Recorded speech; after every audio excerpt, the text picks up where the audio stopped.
ఒకవేళ మీకు టీడీపీ నుంచి టికెట్ రాలేకపోతే కూడా నెక్స్ట్ స్టెప్ ఏంటి సార్? వేరే పార్టీలు ఏమైనా కండువా చేసుకునే అవకాశం ఉన్నాయా సార్?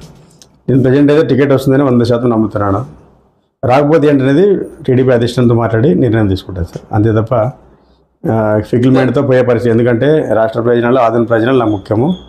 తర్వాత వేరేదైనా ఆలోచించి ముందుకు పోతాను తప్ప ఏదో గుడ్డిగా నాకు లాభం జరగలేదు కాబట్టి నేను పార్టీకి దూరం పోరాను కానీ లేకుంటే ఏదో చేయలేదు. నా ప్రయోజనాలు ఫస్ట్ ఆదిని బాగుపడాలనేది నా ప్రయోజనం. 11 ఏళ్ళ నుంచి నేను రాజకీయాలు ఉండేది ఆదిని బాగుపడాలని చేస్తున్నాను. ఆదిని బాగుపడే విధంగా టీడీపీ అధిష్టానంతో మాట తీసుకొని టీడీపీలో కొనసాగేందుకు ప్రయత్నం చేస్తాను. అదే ఒకవేళ టికెట్ రాలేకుంటే మీరు పార్టీకి కష్టపడి మీరు పార్టీని ఎవరికి ఇచ్చినా సీట్ ఎవరికి టికెట్ వచ్చినా మీరు పార్టీ కష్టపడి పార్టీని గెలిపిస్తారా, లేక పార్టీ విడిచి మరి వేరే పార్టీ? సార్, టీడీపీ అధిష్టానం టికెట్ ఇస్తేనే నేను నమ్ముతున్నాను. ఎందుకంటే అన్ని అవకాశాలు ఉన్నాయి నాకు. ఆప్షన్ బి పెట్టుకుంటే ఆప్షన్ ఏల ప్రకారం ఆప్షన్ ఏ అనుకుందాం. ముందుగా ముస్లిం కోట అన్నా, విద్యావంతుల కోట అన్నా, ఫైటర్స్ ఫైట్ చేసే దాన్ని బట్టి చూసినా కూడా నిజాయితీగా ఫైట్ చేసినా, ఏదైనా టీచర్స్ కోట అన్నా కూడా, ఏ కోట విద్యావంతుల కోట అన్నా కూడా నాకు వస్తుంది ఫస్ట్. రెండోది ఏమంటే మీరు చెప్పినట్లు రాకపోతే అంటే నేను ఒకటే నా రాజకీయాలకు వచ్చింది ఏమంటే సమాజానికి ఏదో చేయాలని వచ్చింది తప్ప నా సొంత ఎజెండా లేదు. ఎందుకంటే 11 ఇయర్స్ అయినా కూడా నాకు ఈరోజు ఇంతవరకు కూడా నా అప్పులు నాకు ఉన్నాయి. ఒకవేళ నేను అట్లా లాలూచి పడి ఏమైనా చేసింటే నాకు అప్పులు ఉన్నాయి నాకు ఇప్పుడు. ఎందుకున్నాయంటే నేను ఎప్పుడు లాలూచి పడలేదు. ఎక్కడ నేను నా నిజాయితీని నమ్ముకోలేదు కాబట్టి గర్వంగా ఉన్నాను. ఆప్షన్ ఏ చెప్తున్నారు. ఆప్షన్ ఏ రాకపోతే ఆప్షన్ బి ఏమంటే ఆవిని డెవలప్మెంట్ కోసం ఎవరు మాటిస్తారో వాళ్ళతో పాటు నేను ముందుకు పోతాను. టీడీపీ అధిష్టానం నాకు మాటిస్తుందని నమ్ముతున్నాను. అచ్చెన్నాయుడుతో నాకు దేవుని మంచి సంబంధాలు ఉన్నాయి, పొలిటికల్తో సంబంధాలు ఉన్నాయి. వాళ్ళతో మాట్లాడి ఆదిని డెవలప్మెంట్ కోసం వాళ్ళు ఏం చేస్తారని చెప్పి మాట తీసుకొని మళ్ళీ టీడీపీలో కొనసాగించేందుకు ప్రయత్నిస్తాను తప్ప వేరే పార్టీకి పోయే ప్రసక్తి ఉండదు. సార్, ఆదిని నియోజకవర్గం టీడీపీ నాయకులతో మీ సంబంధాలు ఎలా ఉన్నాయి సార్? అందరితో బాగున్నాయి సార్. 90% నాయకులతో బాగున్నాయి. 99% నాయకులతో బాగున్నాయి. ఎలాంటి సమయం, ఎందుకంటే చిన్నప్పటి మేము టీడీపీలో ఉన్నాం కాబట్టి టీడీపీ కోసం పనిచేసినాం. స్టూడెంట్ లైఫ్లో కూడా తర్వాత కూడా మేము ఉన్న మరాఠీ మీద అంతా టీడీపీ బలంగా ఉంటుంది. అంత పరిచయాలు ఉన్నాయి. టీడీపీ నా కొత్త పార్టీ కాదు, నేను బయట నుంచి వచ్చిన వ్యక్తి కాదు. సంబంధాలు బాగున్నాయి. ఖచ్చితంగా నేను వస్తే పని చేసామని చాలామంది నాకు స్వచ్ఛందంగా చెప్పినారు. నాకు ఆ ధైర్యంతో ముందుకు పోతుంది తప్ప నేనేం ఒంటరిగా పోవడం లేదు. 100 మంది కార్యకర్తలు నాయకులు నాకు మాట ఇచ్చిన అన్నా నీకు టికెట్ వస్తే ఖచ్చితంగా నిజాయితీగా పనిచేస్తామని చెప్తున్నారు. కాబట్టి నాకు మంచి సంబంధాలు ఉన్నాయి కాబట్టి నేను ముందుకు పోతున్నాను. సార్, మళ్ళీ అడుగుతున్నాను, ఓటుకు నోటు లేకుండా, బ్రాండీ క్వార్టర్ లేకుండా ఈసారి మీరు ఆదిని ప్రజలు 40 ఏళ్ళ నుంచి విసిగెత్తిపోయినారు సార్. 30 ఏళ్ళ నుంచి క్వశ్చన్ మార్క్ 30 ఏళ్ళ నుంచి విసిగెత్తిపోయినారు. ఇంక నాకు పరిస్థితి ఏమంటే నాకు టికెట్ వస్తే ప్రజలే చందాలు వేసుకొని నాకు గెలిపిస్తారని నమ్మకంతోన్నాను. ఎందుకంటే 175 సీట్లో ఆదిని సీటు ఒక వండర్ కాబోతుంది. నాకు టికెట్ వచ్చినట్లయితే ప్రజలే చందాలు ఎత్తుకొని గెలిపిస్తారు నన్ను. టికెట్కి డబ్బులు అడుగు ప్రజలు అంత మార్పు రావాలని కోరుకున్నారు కాబట్టి నేను బెస్ట్ ఆప్షన్ ప్రజలు డిసైడ్ అయినారు కాబట్టి నాకు టికెట్ వచ్చిందంటే ప్రజలే చందాలు వేసుకొని నన్ను గెలిపిస్తారని అనుకుంటున్నాను. టికెట్ ఓటుకు నోటు అడిగే పరిస్థితి ఉండదు. ఓటుకు నోట్ పరిస్థితి లేదంట ఉండదు. నేను నిలబడినట్టేది. ఎందుకంటే నా గురించి తెలుసు, నేనేం చేస్తానో తెలుసు ప్రజలు కాబట్టి ప్రజలే నన్ను గెలిపించుకుంటారని నేను ప్రజల మీద నమ్మకంతో నేను చెప్తున్నాను సార్. మొత్తానికి సార్ రాష్ట్ర హైకమాండ్ మీకు టికెట్ ఇవ్వలేకుంటే కూడా పార్టీకి కట్టుబడి ఉంటాం నమ్ముకున్నాను. అదే మాట డెవలప్మెంట్ చేస్తారని మాట తీసుకొని నేను ముందుకు పోతాను. ఒకవేళ సెకండ్ ఆప్షన్ బి తీసుకుంటే కూడా పార్టీ మార్చే అవకాశం లేదంటారు? పార్టీ మార్చే అవకాశం లేదు. మాట ఖచ్చితంగా తీసుకొని, ఎందుకంటే కొత్త ఎవరు వచ్చినా కూడా వాళ్ళతో సహకరిస్తాము. ఆదిని డెవలప్మెంట్ మీరు ఏం చేస్తారని టీడీపీతో నేను మాట్లాడి వాళ్ళు ఇది చేస్తామంటే వాళ్ళ మాట తీసుకొని ముందుకు పోతాం. సార్, అదే ఆదుల్లో చాలా ఇప్పుడు అన్ని కమ్యూనిటీ వాళ్ళు ఉన్నారు, బీసీ, ఎస్సీ, ఎస్సీ, మైనార్టీ. అందరితో మీరు ఒకసారి సమావేశం అయ్యారా? పార్టీలో మీరు పోయి అడుగుతున్నారు, రాష్ట్రంలో పోయి మెయిన్ లీడర్ తో పోయి మీరు కలుస్తున్నారు, ములాఖాత్ అవుతున్నారు. కానీ ఇక్కడ లోకల్లో మీరు ఎవరికి మీరు పిలిచి మీరు బహిరంగ సభ ఏర్పాటు చేసి టీడీపీ కార్యకర్తలు వాళ్ళ నిర్ణయాలు ఏమో అనేది తెలుసుకొని డైరెక్ట్ పోయి కలిస్తే డైరెక్ట్ పోయి నేను లాబింగ్ చేసింది పెద్ద మనిషి కాదు. నేను ఒక సామాన్యుడిగా ఉంటేనే దళిత సంఘాలు కలుస్తున్నాను, బీసీ సంఘాలు కలుస్తున్నాను, వాళ్ళ లీడర్లు కలుస్తున్నాను, సామాన్య ప్రజలు పోతున్నాను, ముస్లిం పెద్దలు కలుస్తున్నాను, హిందూ పెద్దలు కలుస్తున్నాను, వివిధ రకాల గుడి యాజమాన్యాలని, మందిరాల యాజమాన్యాలని, మఠ అధిపతుల్ని వ్యక్తిగతంగా కలిసి వాళ్ళ సపోర్ట్ తీసుకుంటున్నాను సార్. ఇందులో ఏం డౌట్, ఎందుకంటే అందరూ సపోర్ట్ చేస్తున్నారు కాబట్టి నాకు ఇంత ధైర్యంగా ముందుకు పోతున్నాను. సార్, మీరు టికెట్కి ఇంత పోరాడుతున్నారు కదా సార్. ఇప్పుడు ప్రస్తుతం ఉన్న టీడీపీ నుంచి మాజీ ఎమ్మెల్యే అయినా, ప్రస్తుతం వైసీపీ నుంచి ఇప్పుడు సిట్టింగ్ ఎమ్మెల్యే అయినా, వీళ్ళతో మీరు ఎలా ముందుకు పోతారు సార్? వీళ్ళు చాలా బలంగా ఉన్నారు, మీరైతే మీరు అసలు లేదు, మీ వెనుకల బ్యాక్గ్రౌండ్ ఎటువంటి బ్యాక్గ్రౌండ్ లేదు, మీరు ఎలా ముందుకు పోతారు వీళ్ళని దాటుకొని? ఎలా ముందుకు పోతారంటే ఇప్పుడు నేను ఎగ్జాంపుల్ టీడీపీ ఇన్ఛార్జ్ అయినా అనుకోండి, టీడీపీ క్యాడర్ మొత్తం నా వెంట ఉంటుంది, ఫ్యాన్స్ నా వెనుకుంటారు, అన్నిటికి మించి మార్పు కావాలన్న ప్రజలు నా వెంట ఉంటారు. ఇంకా మీకు ఆశ్చర్యం కలిగించే విషయం అంటే వైఎస్ఆర్సీపీ నాయకులు కూడా నాతో టచ్లో ఉన్నారు. ఈరోజు మీకు ముందు చెప్తాను, వైఎస్ఆర్సీపీ నాయకులు మీతో టచ్లో ఉన్నారు. ఎందుకంటే వాళ్ళు కూడా విసిగెత్తిపోయినారు ఈ యొక్క అరాచకంతో. ఎందుకంటే ఈరోజు ఏం పరిస్థితి ఏమైందంటే వైఎస్ఆర్సీపీ నాయకుల భూములు కూడా గ్యారెంటీ లేదు ఇప్పుడు అట్లా తయారైంది. ఆదుల్లో రియల్ ఎస్టేట్ స్వేచ్ఛగా చేసుకునే పరిస్థితి, వ్యాపారం స్వేచ్ఛగా చేసుకునే పర్లేదు, చాలా ఘోరంగా తయారైంది. కాబట్టి వైఎస్ఆర్సీపీ నాయకులు కూడా నాతో టచ్లో ఉన్నారు. వాళ్ళు అక్కడ ఫ్యాన్ కండ వేసుకుని పనిచేసిన ఓట్లు టీడీపీ గెలిపిస్తారు, నన్ను గెలిపిస్తారు సార్. ఇంతకంటే ఓపెన్ చెప్పలేను. ఆ నాయకులు ఎవరు సార్? మా వ్యూవర్స్ తెలుసారు, అది చెప్పండి. ఏమో తన రెడ్డితో తనలు తీసి తినిపిస్తారా? ఉన్నారు మంచి మనుషులు ఉన్నారు. వాళ్ళు ఏదో ఇక్కడ టీడీపీ నాయకత్వం నచ్చక అవతలు ఉన్నారు చాలామంది. నేను వస్తే హార్ట్ఫుల్గా పనిచేస్తారు వాళ్ళు. ఎందుకంటే హార్ట్ఫుల్గా పనిచేస్తారు, బ్రహ్మాండంగా పనిచేసి వాళ్ళు వీలైతే టీడీపీలో కూడా వచ్చినా రావచ్చు వాళ్ళు. ఎందుకంటే వాళ్ళు ఆధునిక మార్పు కోరుకోండి. ఎందుకంటే 30 ఏళ్ళ నుంచి చిన్నప్పుడు చూసి విరక్తి చెంది ఇదే మన బతుకు ఇంతనే ఆధునికతలో విరక్తి వచ్చింది. నాలాంటి వాడు వచ్చినప్పుడు ఎగురుకుంటూ గంతులేసి ఓట్లేశారు సార్, అందులో డౌట్ లేదు. కార్యకర్తలకి మరి ఏమైనా పని చేస్తామని మీరు ఏమైనా ఆశ చూపిస్తున్నారు? అని చూడండి సార్, నేను చంద్రబాబు నాయుడు గారి సిద్ధాంతం నమ్ముకున్నాడు. చంద్రబాబు నాయుడు గారు ఏమంటారంటే సగం నేను రాష్ట్రం కోసం పనిచేసి సగం కార్యకర్తల కోసం పనిచేస్తాను. ఎందుకంటే కార్యకర్తలు లేదు, పార్టీ లేదు. కాబట్టి ప్రతి కార్యకర్తని ఒక తమ్ముళ్ళలాగా అన్నలాగా చూసుకుంటాను. వాళ్ళ కుటుంబాలు బాగుపడేందుకు వాళ్ళకి మంచి దారి చూపిస్తాను. వాళ్ళని ఏదో దువ్వి ఏదో ఇంటికి తీసుకొని టిఫిన్ పెట్టి టీ తాపించి అబద్ధాలు చెప్పే పరిస్థితి నా దగ్గర ఉండదు. వాళ్ళు ఖచ్చితంగా వాళ్ళ సొంతంగా కాళ్ళు నిలబడేటట్లా వాళ్ళకి మంచి వ్యాపారాలు చూపిస్తాను, కాంట్రాక్ట్లు చూపిస్తాను.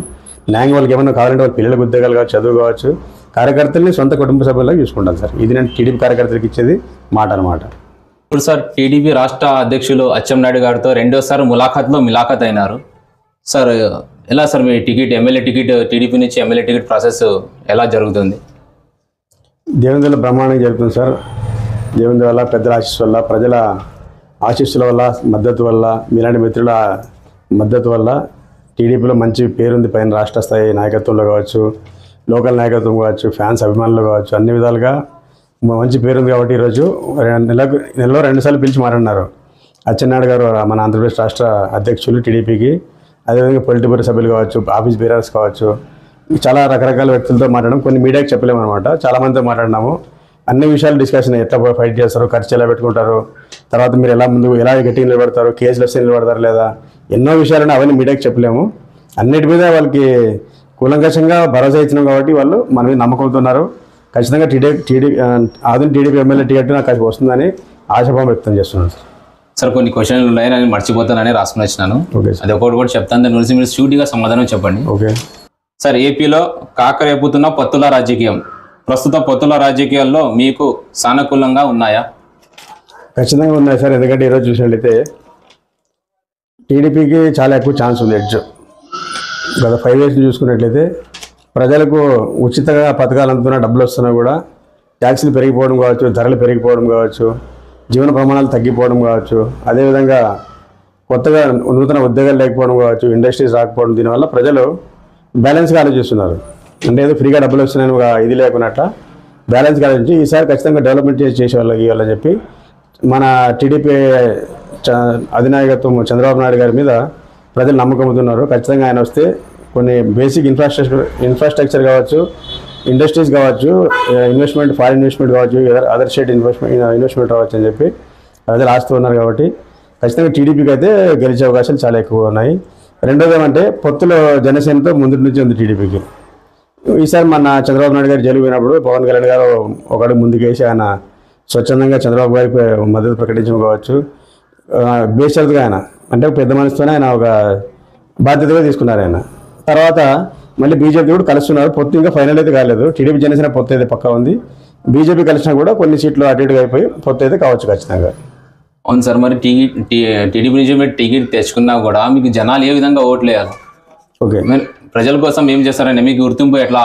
ఒక సామాన్యంగా ఒక టీచర్, మీరు ఒక వైద్యుడు టీచర్ అయి ఉండి కాసి ఒక బ్యాక్గ్రౌండ్ ఏం లేదు. ఇప్పుడు రాజకీయంలో అంటే ఓటుకి నోటు కావాలా, అట్లా లేకుండా మీరు ఎలా ముందుకు పోతారు? ఓకే, దీనికి కూడా ఉంది సమాధానం ఉందండి. ఎందుకంటే ఆధునిక ప్రజలు గత 40 ఏళ్ళుగా మోసపోతూనే ఉన్నారు. 40 ఏళ్ళలో 3 ఎమ్మెల్యే, 30 ఏళ్ళలో 2 ఎమ్మెల్యేలు, మీనాక్షి రెడ్డి, సాయిబ్ రెడ్డి. మరి వీళ్ళ హయాంలో ఎన్నో పరిశ్రమలు మూతపడ్డాయి, మిల్లులు మూతపడ్డాయి, ఫ్యాక్టరీలు మూతపడ్డాయి, వేల మంది రోడ్డున పడ్డారు. వీళ్ళు అస్సలు దాని గురించి ఖాతరు చేయలేదు. కొత్త పరిశ్రమలు తీసుకురాదు. ఆదులో పుట్టితే ఖచ్చితంగా ఊరు బయట వేరే ఊరిలో ఉద్యోగం చేసుకోవాలనేటువంటి ఒక సిస్టమ్ వచ్చేసింది. దీన్ని బ్రేక్ చేసేవాడు ఎవరు లేరని ప్రజలు వెయిట్ చేస్తున్నారు. వీళ్ళిద్దరు ఏం చేస్తున్నారంటే పైన అధిష్టానాన్ని నమ్మించో ఏదో చేసి మొబ్బై పెట్టో టికెట్ తెచ్చుకుంటున్నారు. కుల ప్రాతిపదిక ప్రాతిపదిక తెచ్చుకుంటున్నారు. అప్పుడు ప్రజలు ఏమైతే రెండే ఆప్షన్లు, టీడీపీఆర్, వైఎస్ఆర్. అంతకుముందు టీడీపీఆర్, కాంగ్రెస్, వీళ్ళిద్దరే గెలిచేవాళ్ళు. ఇప్పుడు పరిస్థితి అట్లా కాదు. ఇప్పుడు సర్వేల మీద కూడా డిపెండ్ అవుతున్నారు. సర్వేల బేసిక్ మీద ఇప్పుడు ఏమవుతుందంటే మీరు ఎంత పలాతి అయినా కూడా, ఎంత సీనియర్ అయినా కూడా ప్రజల్లో మీకు పట్టలేదని తెలిసే టికెట్ ఇవ్వడం లేదు. ఇప్పుడు గ్యాంబ్లింగ్ ఆడే పరిస్థితి లేదు. ఇప్పుడు ఖచ్చితంగా గెలిచే గురాలకి ఇస్తున్నారు. అందులో భాగంగా నాకు కూడా సర్వే టీం వచ్చి కలిసింది. అదేవిధంగా మన ప్రొఫైల్ పోయింది రాష్ట్ర స్థాయి, అదే మన నాయకత్వానికి. వాళ్ళు పిలిచి 2 సార్లు మాట్లాడినారు. గౌరవనీయులు రాష్ట్ర అధ్యక్షులు శ్రీ కింజరాపు అచ్చెన్నాయుడు గారు మాట్లాడినారు. పొలిట్ బ్యూరో సభ్యులతో మాట్లాడినాము. ఆఫీస్ బ్యూరోస్ కావచ్చు, రకరకాల వింగ్స్తో మాట్లాడినాము. చాలా వాళ్ళు మా యొక్క మాటలతో ఇన్స్పైర్ అయినారు. మా ప్రొఫైల్ చేసి 11 ఏళ్ళ నుంచి నేను ఆదంలో ప్రతిపక్షం అంటే నేనే అనమాట. ఆదంలో నిజాతి చెప్పాలంటే 11 ఇయర్స్ ఫైట్ చేసినాడు. గత 11 ఇయర్స్ నుంచి నేను ఒక్కడినే. కాబట్టి ఆ బేసిక్ మీద ప్రజలు నాకు మంచి సానుభూతి ఉంది. ఈయనైతే నిలబడగలడు, ఫైట్ చేయగలడు ఉంది. ఖచ్చితంగా నేను గెలిస్తే ఎట్లా చేస్తానంటే ఆదని వితిన్ 5 ఇయర్స్ ఒక కర్నూలు బళ్ళారిని దాటిపోతానని చెప్పాము. ఎక్కువ చెప్పలేను కానీ ఢీకొట్టే విధంగా తయారు చేయగలను. సార్ మరి గతంలో ఎప్పుడు లేని విధంగా టీడీపీ నుంచి ఇన్ని వర్గాలు ఉన్నాయి. కానీ ఆదరణ నియోజకవర్గం నుంచి హైకమాండ్, రాష్ట్ర హైకమాండ్కి కొన్ని వీక్నెస్ అక్కడ పోయి బలంగా వినిపిస్తున్నాయి. అక్కడ పోయి మీరు వినిపిస్తున్నారు అది కలిసి. కానీ దీని ఎలా ఎఫెక్ట్ ఉంటుంది, ఎలా ప్రభావం ఎలా ఉండబోతుంది? గతంలో ఎప్పుడు లేని విధంగా ఈసారి అంతమంది పోయి ఇక్కడ ఉన్న లోపాలు అక్కడ పోయి హైకమాండ్ దృష్టికి తీసుకుని పోతున్నారు కదా, ఆ విధంగా ఎలా ఉండబోతుంది రాబోయే రోజుల్లో? ఎలా ఉండబోతుందంటే మనము దాచిపెడితే తాగదు సార్. ఇప్పుడు మనం టీడీపీలో ఉన్నామని చెప్పి లోపాలను మనము కప్పిపుచ్చుకుంటే మనకే దెబ్బది. మనకి ఏదైనా పుండు ఏంటంటే దానికి మందు వేసుకోవాలా. పుండు ముచ్చిపెట్టుకుంటే పుండు మారిపోదు కదా. అదేవిధంగా మీనాక్షి నాయుడు, సాహిబ్ రెడ్డి గారి ములాఖాత్ అనేది బహిరంగం అయిపోయింది. ఇప్పుడు స్వయంగా ఆదిన ఎమ్మెల్యే వైఎస్ఆర్ సాహిబ్ రెడ్డి గారు నాకు మీనాక్షి నాయుడు టీడీపీ నుంచి ఎమ్మెల్యే క్యాండిడేట్ కావాలా అని చెప్తున్నాడు. ఎందుకంటే దౌర్భాగ్యం ఏముందండి. తర్వాత ఇంకోటి ఏమంటే చెప్తా చూడండి. నిన్న గురునాథ్ రెడ్డి ఆయన విలేజ్ ఎవరో ఆయన పాపం వైఎస్ఆర్ ఆయన ఓపెన్ చెప్పినాడు 2019లో ఎమ్మెల్యే మాకు టీడీపీ ఎమ్మెల్యే క్యాండిడేట్ మీనాక్షి ఉండాలని చెప్పి 100 కొబ్బరి ట్యాంకులు కొట్టాలని చెప్తున్నాడు. ఇంకెందుకంటే గొప్ప జోష్ కాదు, రియాలిటీ అది. జోష్ మీద హోష్ కోగా అంటారు కదా, జోష్ అని నిజం చెప్పేసినాడు. అదే ఎందుకు సార్, అదే 100 టెంకాయలు కొట్టినాను. నేను కూడా ఒకసారి ప్రెస్ మీట్లో అయితే ఎమ్మెల్యే గారు ఏం అన్నారంటే నేను మొక్కుకుంటున్నాను దేవుడిని నీకే సీట్ రావాలా అని. ఎందుకు రావాలంటే వీళ్ళిద్దరు ఎట్లంటే 60-40 సంబంధం సార్. ఇద్దరు ఎట్లంటే నువ్వు అక్కడ టికెట్ తెచ్చుకుని ఇక్కడ తెచ్చుకుంటారు. ఎవరు కలిసినా కలిసి ఆదిని దోచుకుందాము, ఆదిని పాడైపోయినా పర్లేదు, వీళ్ళు అభివృద్ధికి అవసరం లేదు, మనకేం టికెట్ తెచ్చుకుంటే ఎవరెవరు గెలుస్తాము. ఇంతటి నీచమైన రాజకీయం ఉంది కాబట్టి టీడీపీ హైకమాండ్ కూడా ఇవన్నీ తెలుసు. మేము కూడా చెప్పినాము. ఆధారాలతో సార్ నేను ఇచ్చేసినాను. అంతకుముందు చాలామంది ఇచ్చేసినాను, నేను కూడా స్పెషల్గా ఇచ్చేసినాను. ఖచ్చితంగా దీనిపైన రాష్ట్ర అధినాయకత్వం ఆలోచించి వాళ్ళేమి ఇదేం కౌన్సిలర్ సీట్ ఏదో కాదు కదా. ఎమ్మెల్యే ఒక సీట్ పోయిందంటే మరి ఎంత నెగిటివ్ అవుతుంది. కాబట్టి వాళ్ళు ఈసారి ఆషామాషికి తీసుకోరు. ఖచ్చితంగా సీటు మారిపోయి ఖచ్చితంగా నాకు ఎమ్మెల్యే సీట్ వస్తుంది. ఖచ్చితంగా 30,000 ఓట్లతో గెలుస్తానని తెలియజేస్తున్నాను. సార్ మరి మీరు టీచర్గా ఒక పోస్ట్ ఉంది మీకు. టీచర్గా బాగా విద్యార్థులు టీచింగ్ ఇచ్చి కాసి బాగా హాయిగా ఉండొచ్చు కదా, ఎందుకు రాజకీయం? ఎందుకు ఉండొచ్చు అంటే నాకు ఏదో మా ప్రజల కోసం ఏదో చేయాలనే తపన చిన్నప్పటి నుంచి ఉండేది అనమాట. ఆ తపన వల్ల ఏమైందంటే ఆమ్ ఆద్మీ పార్టీ ఇన్ఛార్జ్గా 8 years ఉన్నాను, జిల్లా ప్రెసిడెంట్గా ఉన్నాను, ఎమ్మెల్యే క్యాండిడేట్ చేసినాను. మధ్యలో 2008లో డిఎస్సీ రాసి మన జాబ్ వచ్చింది 3 ఏళ్ళ కింద. జాబ్ చేస్తూ మళ్ళీ నాకు ఆలోచన వచ్చింది అనమాట. నేను పుట్టింది కేవలం నా వరకు కాదు, నా వరకు నేను ఏదో నా లైఫ్ హ్యాపీగా ఉండడానికి కాదు, ప్రజల కోసం ఏదో చేయాలనే తపన నాలో ఉంది. కాబట్టి ఏదో ఉద్యోగాన్ని వదిలేసి కూడా ప్రజాసేవకు రావడానికి సిద్ధమైనాను. అది ఒకటే కారణము, సమాజంలో చూసి అన్యాయాన్ని చూసి భరించలేను నేను, నాకు ఆ శక్తి లేదు. దానికి ఫైట్ చేయాలనే వదిలేసి జాబ్ వదిలేస్తుంది తప్ప ఇందులో నాకు స్వార్థమేం లేదు. సార్ మరియు కాంగ్రెస్లోకి వైఎస్ షర్మిల రావడంతో రాష్ట్ర వ్యాప్తంగా టీడీపీ ఓటు బ్యాంక్ పై ప్రభావం పడుతుందని భావిస్తున్నారా?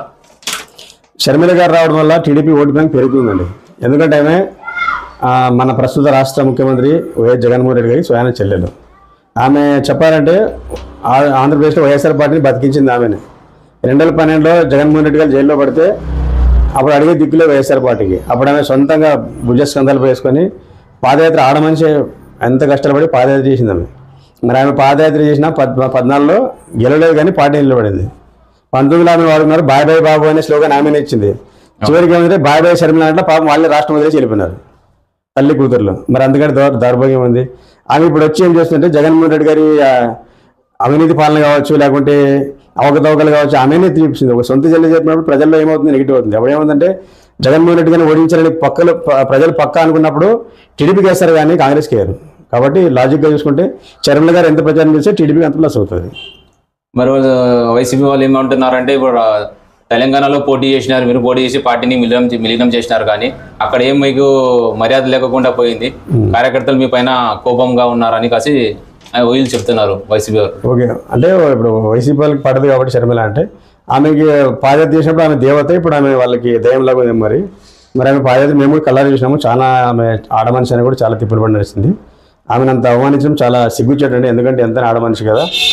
మరి మీ వాళ్ళు కాకపోతే తిట్టడం తప్పది. రెండోది ఏమంటే తెలంగాణలో ఆమె స్టెప్ వేయడం రాంగ్ స్టెప్. అది ఆమె స్టార్టింగ్ ఆంధ్రలో చేసినా బాగుంటుంది, ఏదో రాంగ్ స్టెప్ అని చివరికి మళ్ళీ రైట్ స్టెప్కి వచ్చింది ఆమె.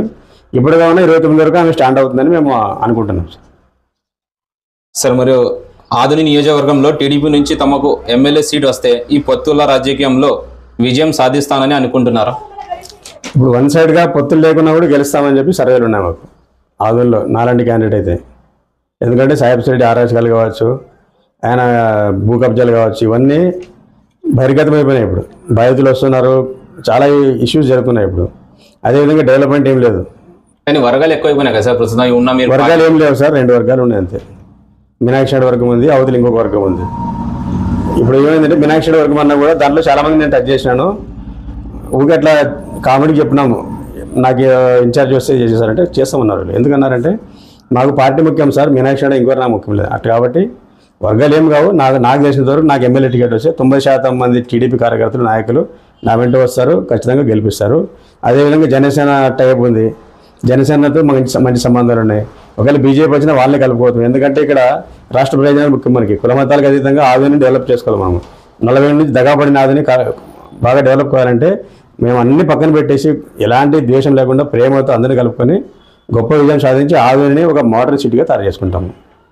సార్ మీరు ఎమ్మెల్యేగా చెప్తున్నారు కదా, ఎమ్మెల్యే సీట్ వస్తే కూడా మీకు గుర్తింపు ఉండాలి కదా సార్. ఇప్పుడు పల్లెలు ఉన్నాయి, సుమారు దాదాపు నియోజకవర్గం 35 పల్లెలు వస్తుంది. అక్కడ మీకు కనీసం మీకు గుర్తించాలి కదా జనాలు. అక్కడ ఏమి చూసి ఓటు వేయాలా, మీరు గ్రౌండ్ వర్క్ చేయాలా, అక్కడ పోయి మీరు ఉండాలా, ఎవరు గుర్తుపడతారు, మీకు ఎట్లా ఓట్లు వేయాలా? టీడీపీ నుంచి సీట్ వస్తే కూడా ఒకవేళ మీకు ఎట్లా ఓట్లు? చదువుకున్న వాళ్ళు సోషల్ మీడియాలో అందరూ గుర్తుపడతారు. ఆల్మోస్ట్ మీరు రైతులు అయ్యారంటారు, వాళ్ళు కూడా ఎంతో కొంత గుర్తింపు ఉంది. ఎందుకంటే నేనేమో సోషల్ మీడియా గుర్తింపు కాదు, జనాల్లో కొంతమంది పాతలు ముసలోళ్ళు ఉంటారు, అవతాతలు ఉంటారు, వాళ్ళ దగ్గర మీరు అసలు గ్రౌండ్ వర్క్ ఎవరు అనేది ఆధునిక టీడీపీ నుంచి ఎవరు క్యాండిడేట్ అనేది ఎలా తెలుస్తారు?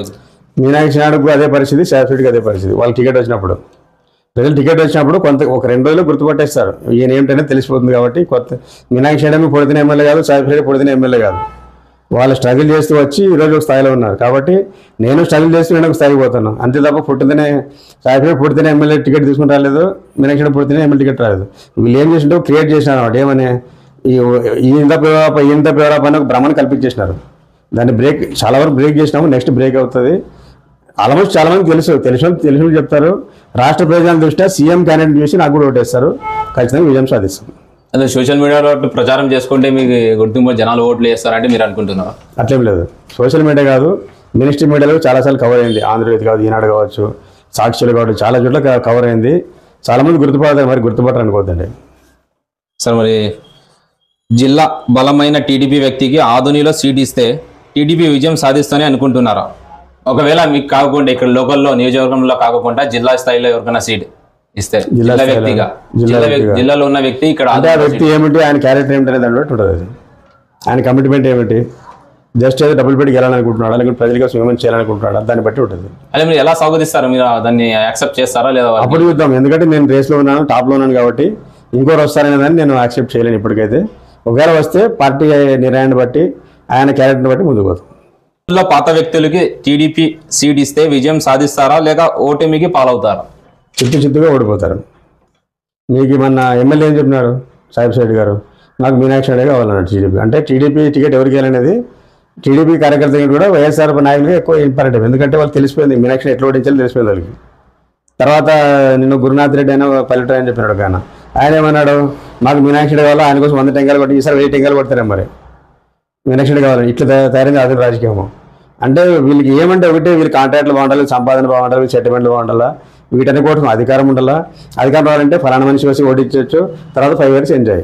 ప్రజలు అనేది ఇక్కడ అంశమే కాదు ఈ పార్టీలకి. ఈ నాయకులకి ప్రజలు అనేది అంశమే కాదు. ప్రజలు మేము గెలిచిన తర్వాత ప్రజలకు ఏం చేస్తే ఎవరు చెప్పడం లేదు. ఆయన వచ్చి ఓడిస్తాము, హ్యాపీగా 5 years మరి దర్జాగా దోచుకుంటాము. ఇది వాళ్ళ కాన్సెప్ట్. కాబట్టి పాతలు వస్తే చిత్తుగా ఓడేటువంటి అవకాశం ఉంటుంది. ఓడిస్తామని చెప్పి వాళ్ళే చెప్తున్నారు. కాబట్టి టీడీపీ అధిష్టానం దీని గురించి ఆలోచించాలి. ఆధునిక అభివృద్ధి ఎవరితో సాధ్యం? నాతోనే సాధ్యం సార్. నేను సవినయంగా చెప్తున్నాను. ఎందుకంటే 11 years ఎలా నమ్మాలా మీతోనే సాధ్యం అంటే ఎలా? మరి ఇప్పుడు ఉన్న ఒక ఛాన్స్ ఇవ్వాలి కదా.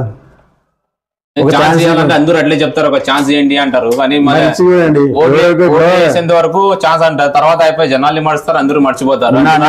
ఇప్పుడు నా వయసు 45 ఏళ్ళు సార్. 45 ఏళ్ళు నా వయసు. 45 ఏళ్ళ వయసు. ఇప్పుడు ఏమైనా మనిషి తప్పు చేయాలంటే 20-25కి 30 చేస్తాడు. 45 వరకు కంట్రోల్ ఉన్నానంటే నేను అట్లాంటి మనిషి కాబట్టి, కంట్రోల్ ఉండే వ్యక్తిని, న్యాయంగా బతికే వ్యక్తి కాబట్టి 45 ఏళ్ళు అలాగే బతికినాను. ఇంకొక దేవుడు 55 ఏళ్ళు అట్లే బతికిపోయాను. ఎందుకంటే నా నేచర్ అది. నేను మధ్యలో 25 ఏళ్ళు 30 ఏళ్ళకి ఏమైనా అభివృద్ధి చేసింటే, ఎందుకంటే మనిషి యంగ్ టైంలో చేసాడు, ఏం చేసినా కూడా దానిలో చేయలేదంటే నా రక్తంలో నిజాయితీ ఉంది, దాని ప్రూఫ్ అది. కాబట్టి గెలిపించినా కూడా ఇదే నిజాయితీతో నేను సవినంగా ప్రజలకు సేవ చేసుకుంటాను. ఖచ్చితంగా మీ అందరి ఆశీస్సులు తీసుకుంటాను. వైఎస్ఆర్ ప్రభుత్వంలో ప్రభుత్వ పథకాలు చాలా బాగుంది అని అంటున్నారు. చాలా మంది మళ్ళీ ఈ పార్టీకి ఒక అవకాశం ఇవ్వాలా అని అనుకుంటున్నారు. ఎందుకంటే పథకాలు మరి వేరే వాళ్ళు వస్తే ఈ పథకాలు వస్తాయి రావు అని కాసి కొన్ని జనాల్లో కొన్ని బొగులు ఉన్నాయి దాని గురించి. ఇప్పుడు ఏ పార్టీ వచ్చినా ఒక్కసారి పథకాలు తీసేది. మీకు 2 రూపాయలకి కిలో ఎన్టీఆర్ పెడితే ఇంతవరకు ఉంది. అది ఏ పార్టీ కూడా మంచి పథకాలు తీసేది. ఏమన్నా వేస్ట్ పథకాలు తీసేస్తుంది. ఇది కాన్సెప్ట్.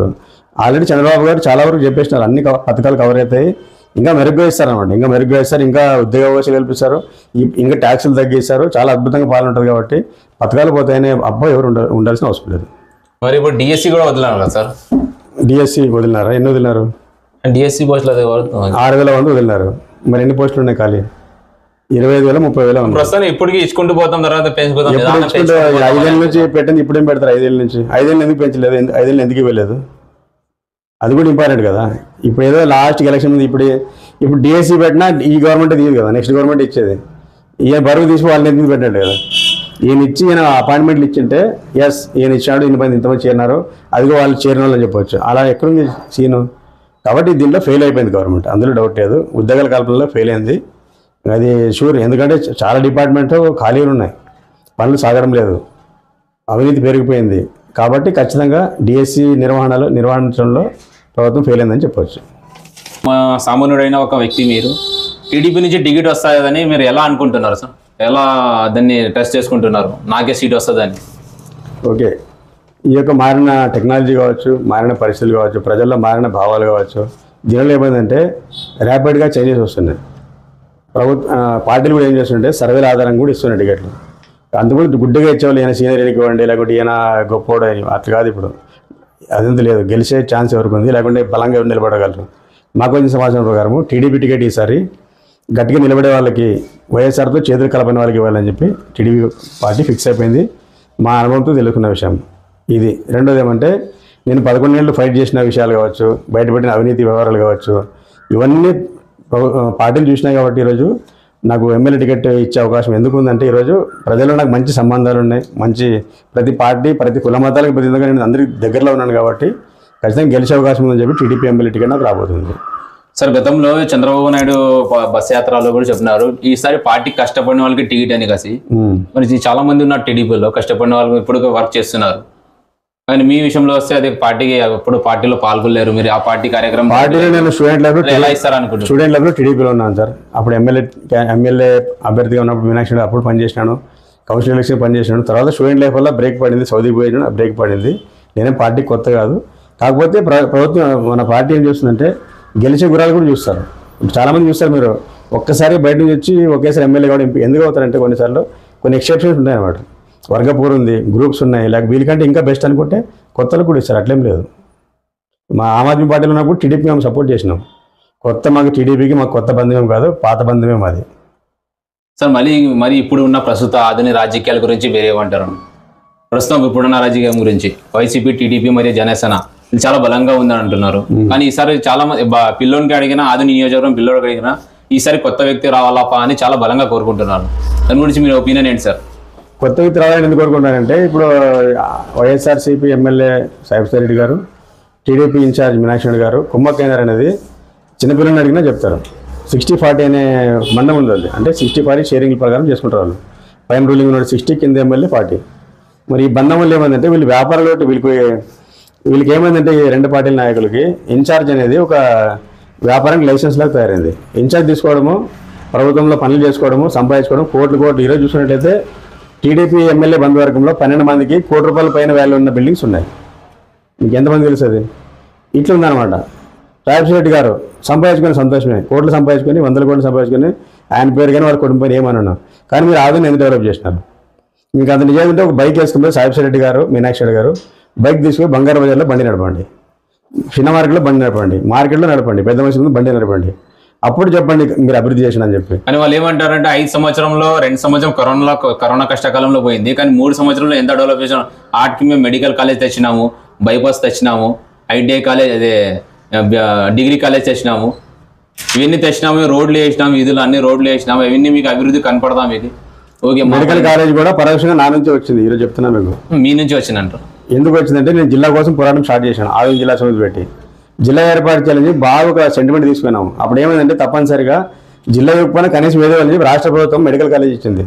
మరి ఎమ్మెల్యే గారు ఎవరు సాధించినట్టు కాదు అది. మేము జిల్లా కాలం పోరాడినప్పుడు ప్రజల నుంచి రకరకాల వర్గాల నుంచి ధర్నా చేసినప్పుడు ఇవన్నీ చేసినప్పుడు ప్రభుత్వం గుర్తించి మెడికల్ కాలేజ్ ఇచ్చింది తప్ప సాయిబ్ రెడ్డి గారు తెచ్చింది కాదు. ఇంకోటి ఏమంటే రాష్ట్ర వ్యాప్తంగా ఎన్నో కాలేజీలో ఇదొక కాలేజ్, ఇది 2 డిగ్రీ కాలేజ్ ఏమంటే ఎమ్మెల్యే రికమెండ్ లేకుండా ఎలా వస్తుంది సార్ కాలేజ్? వస్తుంది, కష్టపడితే కదా ఆడ పోయి మరి తెచ్చారు. మాస్టర్ ప్లాన్ ఏమను కష్టపడి మాస్టర్ ప్లాన్ కొన్ని విధానం వద్ద అంటున్నారు వాళ్ళు. మాస్టర్ ప్లాన్ అంటే ఆశామోజ కాదు, సెంటర్ నుంచి అప్రూవల్ రావాలా, సెంటర్ సంబంధం జనాలకి ఇక్కడ రోడ్ కటింగ్ అంటే వాళ్ళకి డబ్బులు ఇవ్వాలా, ఎక్కువ మరి మెడికల్ కాలేజ్ ఇది నిదానం అవుతుంది. 2004లో ఫస్ట్ టైం ఎమ్మెల్యే ఎవరు సాయిబ్ రెడ్డి, 20 ఏళ్ళు అయిపోయింది. 20 ఏళ్ళు చేయడం ఇంకా ఫ్యూచర్లో ఏం చేస్తారు మీరు? ఇంకా ఎంత ప్రాసెస్ అంతా అందరూ చనిపోయినాక చేస్తారా? అదనంతా చనిపోయినాక చేస్తారా మీరు? గతంలో ప్రభుత్వాలు పైన ఒకటి కింద ఒకటి అని కాసి అట్లే మాకు పవర్ లేదని కాసి అట్లా పెండింగ్ పడిపోయినాయి. 60-40 సంబంధం ఉంది, కలిసి తేవాలండి. 60-40 తీసుకోవాలి. 2004లో మరి వైఎస్ఆర్ రాజశేఖర రెడ్డి గారు సీఎం, ఆదిలో ఎమ్మెల్యే సాయిబ్ రెడ్డి, పైన కింద ఒకటి కదా. 94 to 2004 పైన చంద్రబాబు నాయుడు గారు ముఖ్యమంత్రి, కింద మీనాక్షి గారు ముఖ్యమంత్రి. వీళ్ళు చేయలేక తప్పించుకోవడానికి కింద పైన అంటున్నారు తప్ప చేయాలనే ఉద్దేశం లేదు. ఈ ఊరు ఇట్లే పాడైపోవాలా, వీళ్ళు సచ్చినట్లు మాకు ఓటేయాలి, వీళ్ళ కాన్సెప్ట్ అది. వీళ్ళు ఏమంటే చాలా అభివృద్ధి చేసినాం మేము, ఇప్పటికైనా రాండి చూపిస్తాను బహిరంగంగా చర్చకు కూడా రెడీ అని. అదే చెప్తున్నా. బండి వేసుకొని పోయి సాయిబ్ రెడ్డి గారు, మీనాక్షి రెడ్డి గారు డబల్ లీడింగ్ ఎవరైనా సాయిబ్ రెడ్డికి బండి వస్తుంది కదా, మీనాక్షి రెడ్డి బాబు నడవలేడు, ఆయన కూర్చోబెట్టుకొని బంగారు రోజుల్లో తిప్పంటారు బండి. చిన్న మార్కెట్ దగ్గర పోయారండి, పెద్ద మార్కెట్ మసీద్ కూడా పోయారండి, ఈ యూత్ మార్కెట్ పోండి, లేకపోతే చిన్న మార్కెట్ హవాన్పేట పోండి, తిరిగి వచ్చి నిలబడి చెప్పండి మేము అభివృద్ధి చేసామని చెప్పి ప్రజలే మీకు ఆన్సర్ ఇస్తారు. మార్కెట్ విషయంలో అయితే వాళ్ళు రోడ్ వేసినారు, గతంలో ఎప్పుడు లేని విధంగా ఉంటాయి. అది చిన్నపాటి వర్షం వస్తే కూడా నీళ్ళు ఆగేది, కానీ ఇప్పుడు బ్రహ్మాండంగా ఉంది. ఇప్పుడు చిన్న ఎంత పెద్ద వర్షం వచ్చినా నీళ్ళు ఆగకుండా చాలా క్లియర్ చేసినారు. ట్రాఫిక్ విషయంలో అయితే మీరు చెప్తున్నారు, చాలా మంది చెప్తున్నారు, బయట పోయిన వాళ్ళు ప్రజలు కూడా అదే అంటున్నారు. ట్రాఫిక్ జామ్ ఒక్కోసారి ఎగ్జామ్ దగ్గర ట్రాఫిక్ జామ్, ఊరంతా ట్రాఫిక్ జామ్. మరి పరిస్థితి ఏమిది? ఏం డెవలప్మెంట్ చేసినారు వీళ్ళు? ఎక్కడ ఆటో పార్కింగ్ లేదు, బండి పార్కింగ్ లేదు, ఒక పార్క్ లేదు, మనిషి టేస్ట్లెస్ లైఫ్ అనమాట ఇక్కడ ఆదంలో. ఎక్కడ నిలబడినా రామదేవ్ అంత పెద్ద చెరువు తాగి పనిరా నీళ్ళు అంటారు. అంటే ఎట్లా కలిసి ఏం చేస్తున్నారు మీరు? అప్పుడు పలసపురం ట్యాంక్ కుంగిపోయింది, ఇప్పుడు నెక్స్ట్ ఇంకో వర్షం వస్తే కొట్టుకుపోతుందేమో. సంతగుళ్ళూరు ట్యాంక్ ఓపెనింగ్ ముందే కుంగిపోయింది. మరి ఏం డెవలప్మెంట్? అంతా అవినీతి కదా. ఎక్కడుంది డెవలప్మెంట్ చెప్పండి మీరే? డెవలప్మెంట్ కనబడదు. ఆటో నగర్ లేదు, ఊరంతా ఇవన్నీ మన వెల్డింగ్ షాప్స్ ఉన్నాయి, అవన్నీ ఉంటాయి. వాళ్ళకి పాపం ఆటో నగర్ ఇస్తే బ్రహ్మాండ ఊరి బయట పని చేసుకుని వస్తారు వాళ్ళు. వాళ్ళకి ఇక్కడ బాధ్యతలు కట్టాల్సిన అవసరం లేదు. ఇవాళ అంటే మీరు ఎక్కడుంది? జగన్మోహన్ రెడ్డి గారు ఇంకోటి మోడీ గారు ఇచ్చిన కాదు, మీరు చేసినేమో చెప్పండి. నాకు బ్రిడ్జ్, కొత్త బ్రిడ్జ్ ఉంది, అది ఎక్కడ మన వైఎంపీ స్కూల్ దగ్గర క్వాలిటీ లేదు, అక్కడ పెచ్చిలుడిపోయింది.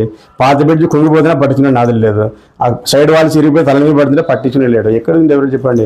సార్ ఒకేసారి రావాలంటే ఒక్కసారి 5 సంవత్సరంలో ఇవన్నీ చేయాలంటే సాధ్యం కాదు సార్. 30 ఏళ్ళు ఇద్దరు, 30 ఏళ్ళు. అదే వాళ్ళు చెప్తున్నారు మాకు ఏమైనా 20 సంవత్సరం ఇచ్చారా డెవలప్ చేసి? 5 సంవత్సరం ఎంత అభివృద్ధి చేయాలా? మాకు మోహన్ రెడ్డి 10 ఏళ్ళు ఎమ్మెల్యే ఎమ్నూరుకి చేసాడు లేదు. మరి వీళ్ళకి ఎందుకు కావడం లేదు? వీళ్ళు చేయాలని లేదు. వీళ్ళు పాలసీ ఏమంటే ఊరు ఇట్లే పాడైపోవాలా, మాకు ఓట్లు పడుతున్నారు అంతే. వాళ్ళ కాన్సెప్ట్ అది, వేరేదేం లేదు. మార్కెట్ ఉంది, చిన్న ఎగ్జాంపుల్ ప్రజల గురించి చెప్తున్నాను. రైల్వే గేట్ బంద్ చేసినారు, ఎందుకు తిరగడం లేదు దాన్ని? కనీసం లారీలు కాకుండా కనీసం ఆటోలు. సెంట్రల్ గవర్నమెంట్ ఎందుకు సంబంధం? సెంట్రల్ గవర్నమెంట్ రైల్వే రాసివ్వండి ఓపెన్ చేస్తారు, రాసివ్వండి ఓపెన్ చేస్తారు. ఫైట్ చేయండి. మీరు విజయవాడ ఫైట్ చేసిన ఆదండి, గుంతకలు పోయి డిఎంఆర్ దగ్గర ఫైట్ చేయలేరా? మీరు ఫైట్ చేయలేక ఇవన్నీ పట్టించుకోలేక ఇవన్నీ చేస్తారన్నమాట. తప్పించుకోవడానికి మా చేతిలో లేదు, పైన లేదు, కింద లేదని చెప్తారు. వాళ్ళు చేసే ఉద్దేశం ఉంటే ఎలాగైనా చేస్తారు, చేయాలని లేదు. పొద్దున్న లేస్తేనే మన ఆదాయం ఎట్లు పెంచుకోవాలా, కోటి ఎట్లు సంపాదాలా, సంపాదించింది ఎట్లా ఆస్తులు కొనాలా, ఇదే ఉంటుంది. అది వేరే కాన్సెప్ట్ లేదు. టికెట్ తెచ్చుకోవాలి, గెలవాలి, అంతే, వేరేదేం లేదు. సార్ మరి ఇప్పుడు మళ్ళీ ఒకసారి మీతో రిపీట్ చేస్తున్నది, మీరు టీడీపీ ప్రెసిడెంట్తో మీరు రెండోసారి ములాఖాత్ అయినారు సార్. అది ఏమేమి జరిగినాయి సార్? కొన్ని మీడియా కోసం, మా వ్యూవర్స్ కోసం చెప్పండి. ఏమేమి పోయి అక్కడ చెప్తున్నారు మీరు? ఏం లేదు ఆధుని వీక్నెస్ గురించి ఏమైనా ఆడ పోయి రాష్ట్ర అధిష్టానంకి ఏమైనా చూపిస్తారా? అన్ని చెప్పలేను కానీ కొన్ని చెప్పగలను. కొన్ని మా వ్యూవర్స్ కోసం చెప్పండి. ఎందుకంటే డెవలప్మెంట్ ఆధునలో ఎట్లా ఉంది, మర్యాద ఉండదు కాబట్టి అన్ని చెప్పలేను, కొన్ని చెప్తాను. చెప్పింది ఏమంటే, మీనాక్షి గారు, సాహిబ్ రెడ్డి గారు కుమ్మక్కని చెప్పినాడు వాళ్ళకి ఓపెన్. ఇందులో మనం దాచిపెట్టేది ఏం లేదు. దానికి సంబంధించి వీడియోలు ఇచ్చినాము, డీటెయిల్స్ ఇచ్చినాము, వీళ్ళ ప్రెస్ మీట్లు ఇచ్చినాము, అన్ని ఇచ్చినాము. ఇప్పుడు కూడా పంపిస్తున్నాము, వేరే వాళ్ళు కూడా పంపిస్తున్నారు. ఈ నిన్న గురునాథ్ రెడ్డి గారు చెప్పింది, అందులో సాహిబ్ రెడ్డి గారు చెప్పింది, మాకు ఎమ్మెల్యే మీనాక్షి రెడ్డి కావాలని చెప్పి. ఇవన్నీ కుమ్మక్క రాజకీయాలు తెలుసు కాబట్టి వాళ్ళు సీరియస్గా ఉన్నారు. రెండోది ఏమంటే, ఆధుని వీక్ కావడం వల్ల డివిజన్ అంతా వీక్ ఉంది. టీడీపీ ఆధుని బలంగా ఉంటే టీడీపీ బలంగా ఉంటుంది. మాకు ఒక అవకాశం ఏంటి, మేము గట్టిగా నిలబడతామని చెప్పి చెప్పినాము. వాళ్ళు సానుకూలంగా స్పందించినారు. ఖచ్చితంగా ఆధుని ఇన్ఛార్జ్ పదవి నాకు వస్తుందని ఆశిస్తున్నాను. త్వరలో టీడీపీకి బ్రహ్మరథం పట్టే విధంగా మేము పనిచేస్తాం. సార్ ఆధుని ప్రజలకు మీరు ఏం చెప్పాలనుకున్నా ఈసారి ఎలక్షన్ లో, రాబోయే సార్వత్రిక ఎన్నికల్లో మీరు ప్రజలకు చెప్పేది ఏమంటే, సార్ కొద్దిగా ప్రజల్ని ఏమంటే చేతులు జోడించి అడిగేది ఏమంటే, వైఎస్ఆర్లో సాహిబ్ రెడ్డి కాకుండా ఇంకోరు, టీడీపీలో మీనాక్షి గారు ఇంకోరు అనేది మైండ్ నుంచి బయట రండి. ఎందుకంటే మీరు ఓట్లు వేసినా వాళ్ళు ఎమ్మెల్యేలు, ఓట్లు లేకుంటే వాళ్ళు ఇంట్లో కూర్చుంటారు. పవర్ అంతా ప్రజల చేతిలో ఉంది కాబట్టి మీరు బలవంతులు. టీడీపీ మీనాక్షి గారో, సాహిబ్ రెడ్డో, నూర్ అహ్మద్ బలవంతుడు కాదు, ఓటర్లు బలవంతులు. కాబట్టి మీరు ఓటు వేసి ఎక్కువ ఉంది కాబట్టి ఆయన కాకుండా ఇంకోరు, ఈయన మీరు బానిసలు కాదు. మిమ్మల్ని సాహిబ్ రెడ్డి, మీనాక్షి ఏం కొనలేదు మిమ్మల్ని. కాబట్టి మీరు స్వేచ్ఛగా ఆలోచించండి, స్వచ్ఛందంగా ఆలోచించండి. ఆయన కాకుండా ఇంకోరంటే దేవుడు ఇంకోరు పంపిస్తాడు. మీరేం అట్లా పెట్టుకోవద్దండి. ఖచ్చితంగా మీరు స్వేచ్ఛగా ఆలోచించి మాకు మంచి నాయకుడు రావాలని మీరు అనుకోండి. దేవుడికి మంచి నాయకుడు ఇస్తాడు. ఆదిని అద్భుతంగా డెవలప్ అవుతుంది. ఇదే నా సందేశం. Thank you sir. Noor Ahmed గారు మీ అమూలమైన సమయం కేటాయించి మాకు ఇంటర్వ్యూ ఇచ్చేందుకు thank you sir. Thank you very much. Thanks sir. Thanks for interview.